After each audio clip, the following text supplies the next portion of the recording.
Hello and welcome. I'm Mairi Campbell, and what I'd like to teach you this week is a march called Johnny and Dorothy Livingstone, and it's a tune which I wrote for the Johnny and Dorothy who live on the island of Lismore in Scotland.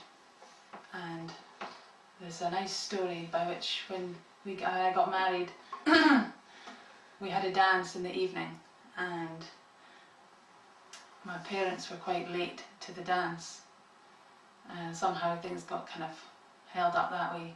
So we started with a grand march, and the grand march is a great dance where you start off, everybody goes down the hall in twos and then pairs off and goes into fours and into eights.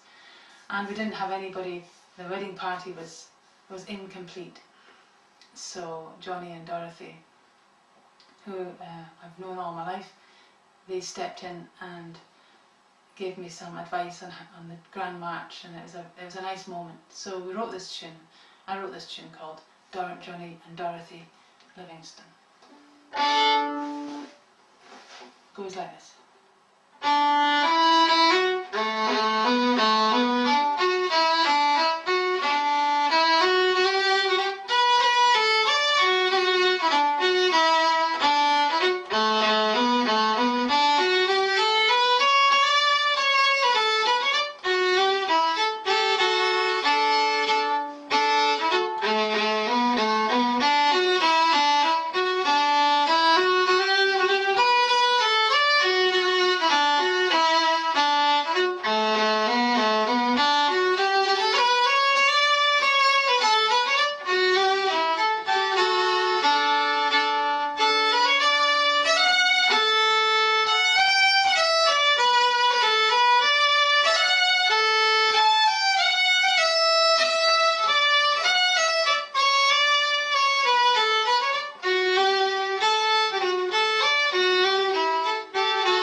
So you get right round the instrument on this tune, right from the low G up to the E string, and it goes along at a nice relaxed pace. That would be a good tempo to do a gay gardens if you were wanting to play for a dance. This would be an ideal tune. So let's just start from the beginning and see if we can bring in some of the points we've been working on in the last few lessons, like keeping this arm nice and loose. Maybe start off with a little bit of rocking the arm, rocking it both ways, maybe loosening it up a little bit this way. This is another action, violin action. And then this one, where you just have this arm coming out under the violin. Don't worry if you haven't got a shoulder rest and the violin will wobble a little bit. What do is you sit it on your collarbone, and all the violin really needs to just stay in place is for it to be supported at the collarbone and between the thumb and the fingers. That is all the violin needs. Other than that, it is going to stay there. It doesn't need to be grabbed or held. It can just kind of sit. So maybe you want to think of your violin as just, of the instrument as just sitting there rather than being held. Okay, here's some tuning. Here's your E.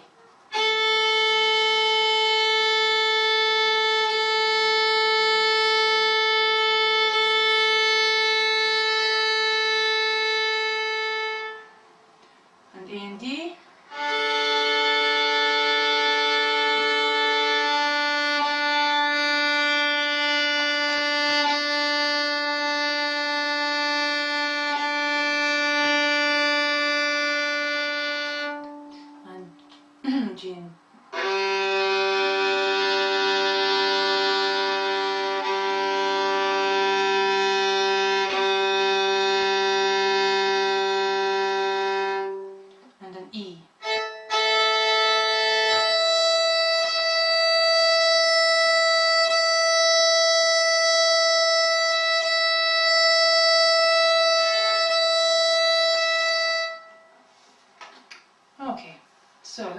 try and find some of these notes. 1, 2. I'll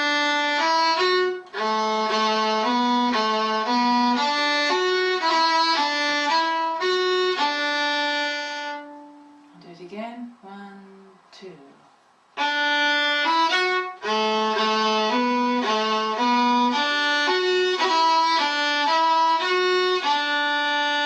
I did a little bit of an ornament there.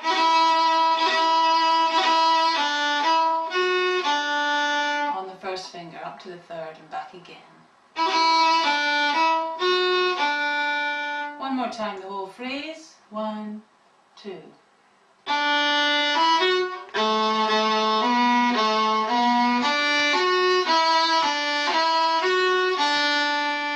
Then it goes on with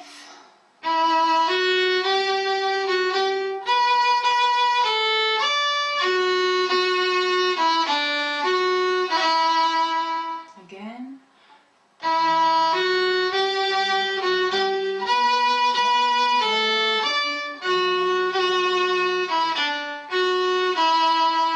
Again.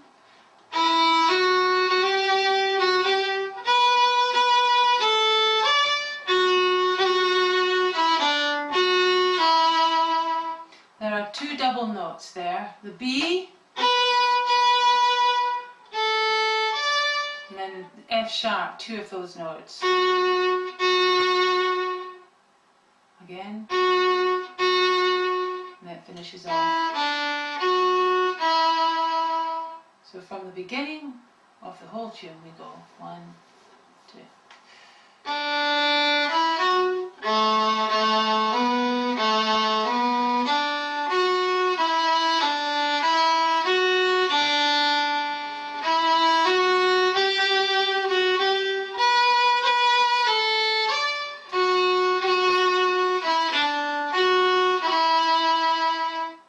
Then the first part, if we carry on, is the same, and the very end of this is a little bit different. So the first part would go, and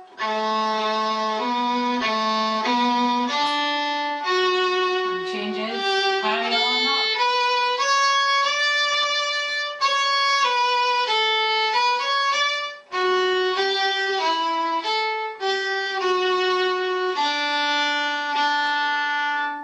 So there's a scale there that you need to just bring in at the end of the first part.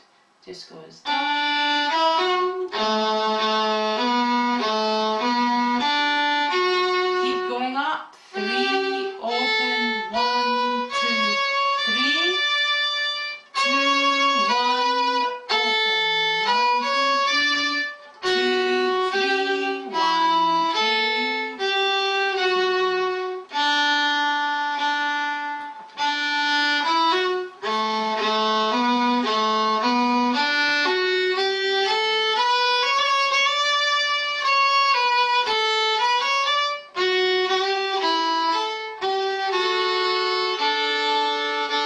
from the very beginning.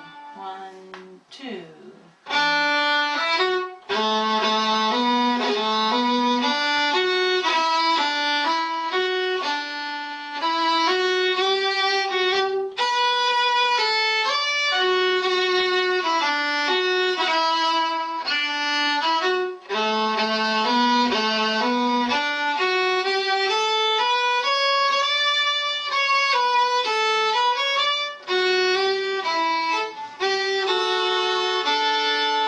Repeat it.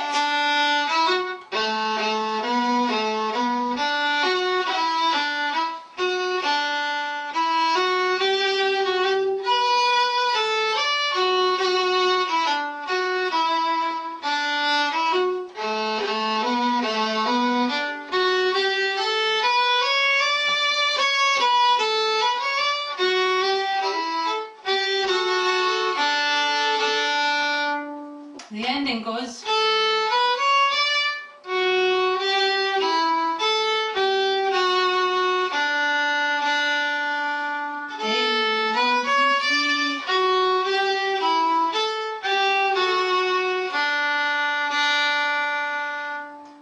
Then the second half of the tune, we're into the E string.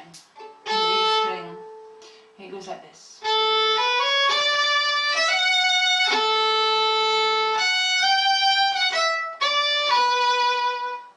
Again, 1.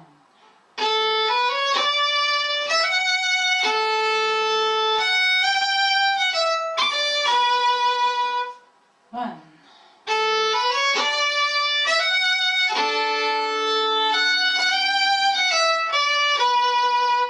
And I put in a D there just to kind of give it a bit of colour, kind of drawn. I'll do that again. 1.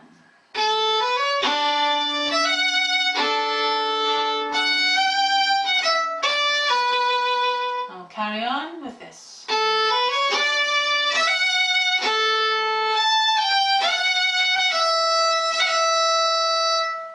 Again, that one.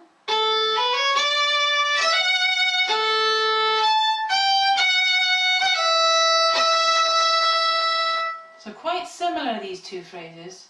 It's just the second one goes that wee bit higher. And you'll be hearing all kinds of ornaments being played, so just allow them to just kind of hear them naturally. Maybe you'll find that you want to play one or two of these, and I'll go through the ones that I've played after we've gone through the tune.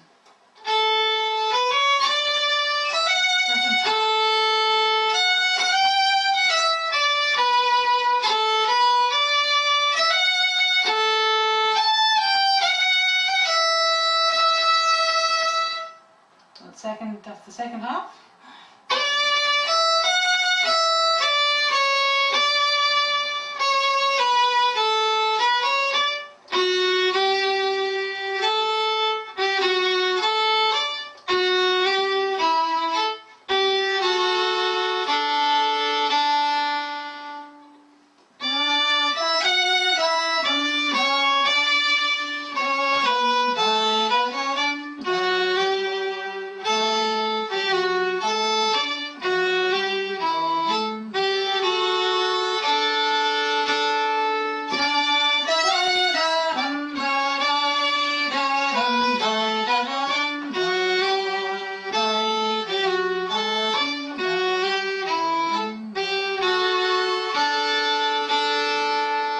That's the end of the tune. We'll do that a little bit slowly.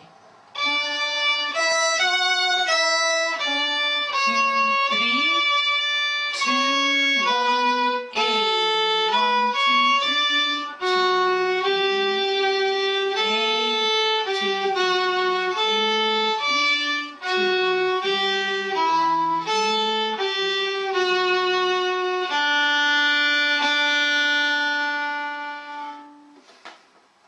Now we'll play the whole of the second half of this tune. 1, 2, 3.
I always like starting a dance off with this tune, so it feels like it kind of brightens up the night. That's a good starting point. Some of these little ornaments were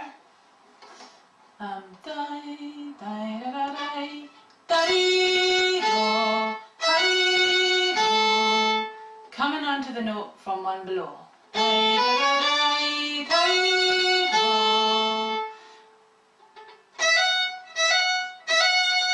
Okay, then we went a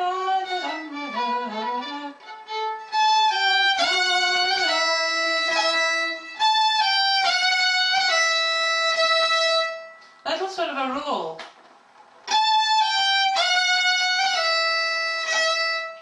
Little dum, 1, 2, 1 open on the E string.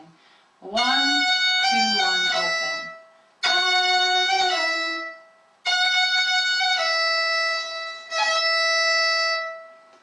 So.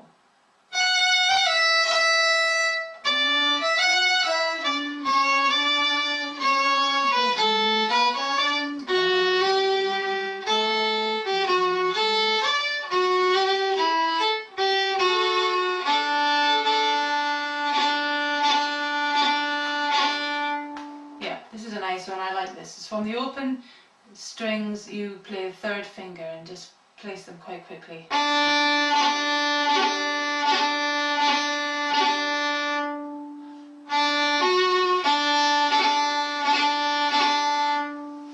Sounds quite sort of pipey. So we have coming on to the notes and rolling and this third.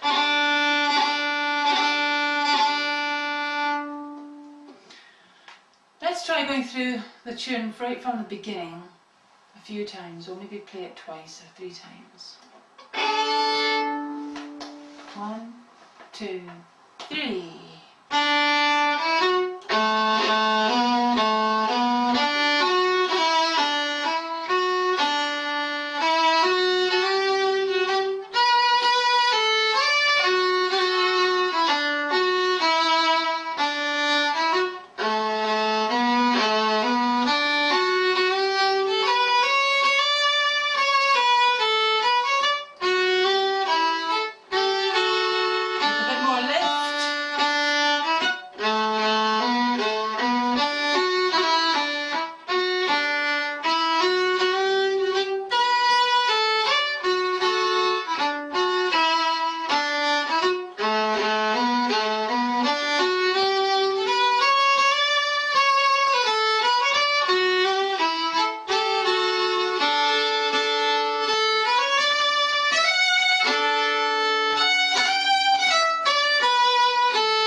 Beginning of that tune I said now with a little bit more lift, and I think this is something quite a lot of fiddle players are looking to find, as such a lot of our repertoire is dance music, and you are trying to lift dancers off the floor and giving them an impulse to move.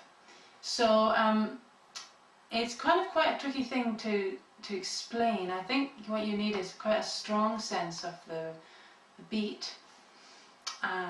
What I did at the beginning was there was a sort of slight flatness. I was sort of just playing the notes, but I wasn't really giving it much of an impulse. And then I thought as I was playing it, oh, this is going to seem really dreary. We're going to need some kind of shape to this to make it interesting.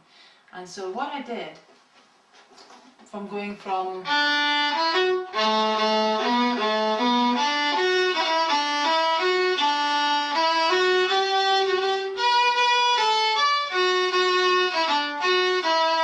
to a bit of lift,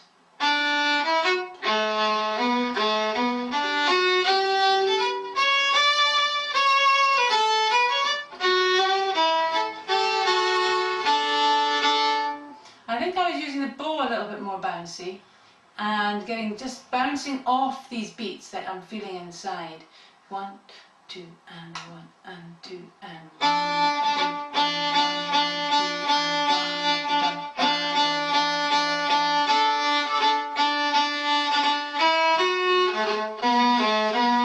As opposed to 1.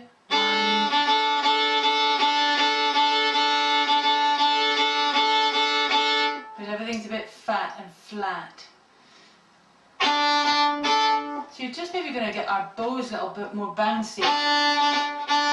Although the main lift, I think lift is when you are actually responding to quite a solid sense of the beat inside of yourself. And you just don't let that go.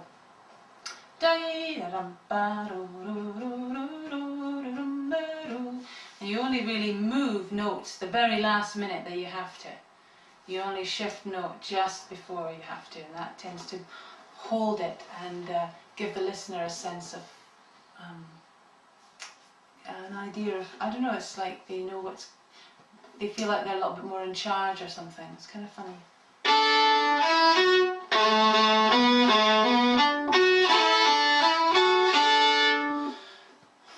One of the things, a funny little exercise that I once did and that worked really well for lift, strangely enough, was not thinking too much about the bow. Again, it was coming into the left hand. And what I did, that is this idea of the dancers. You've got your dancers doing the tune, which is really a dance.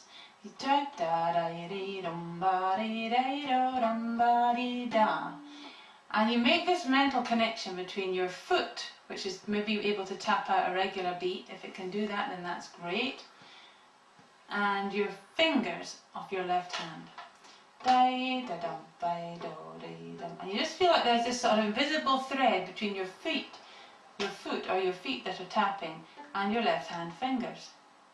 You should give it a go, because give yourself some time with it and see if you can just develop that imaginary connection, because what you'll find is that the music kind of starts to come alive when the left hand A knows what it's doing, 2 is relaxed enough to make connections between the fingers, and 3 is connecting to your foot. So it's like they're dancing to the beat of your foot. Very useful little technique to develop some sort of lift.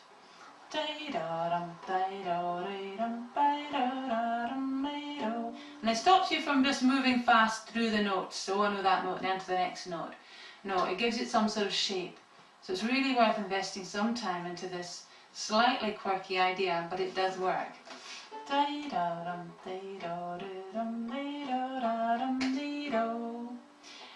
And then the next part of the equation is very important.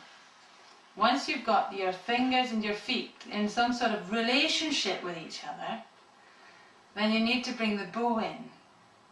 And it's very important that the bow doesn't start getting bullish and thinking that it's the boss. The bow has to just sit back and let the left hand lead the tune. This gets even more strange, but it works.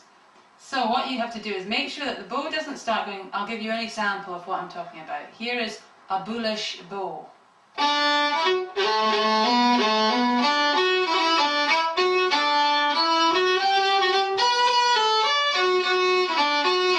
Where you feel a little bit out of control and it's sort of trying to do something, but the left hand is feeling, the left hand ends up being kind of smothered by this busy bow. So let the bow sit back and relate to what the left hand is doing now. And it can't move until the left hand has moved.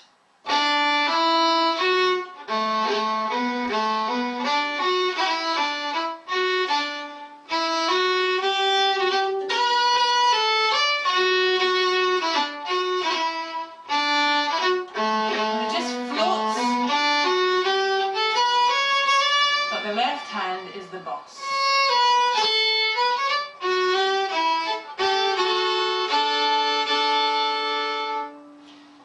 It's a sure way to get lift, tone, expression, style, and maybe even who knows what else. So it puts a lot of good stuff into your tunes. I would definitely put some time into this. It's a big area. It's kind of an upside down area, but well worth putting some time into it. I think you'll find that brings a lot of your tunes to life. Left hand feet, relationship between the two, and then make sure that the bow isn't getting too sort of busy. Sit back and the bow has to respond. So and essentially your left hand really needs to kind of wake up and enjoy, relax and get a relationship with its music. Okay, well I think we're just about done for this lesson. All of the notes for this tune will be on the web, and good luck.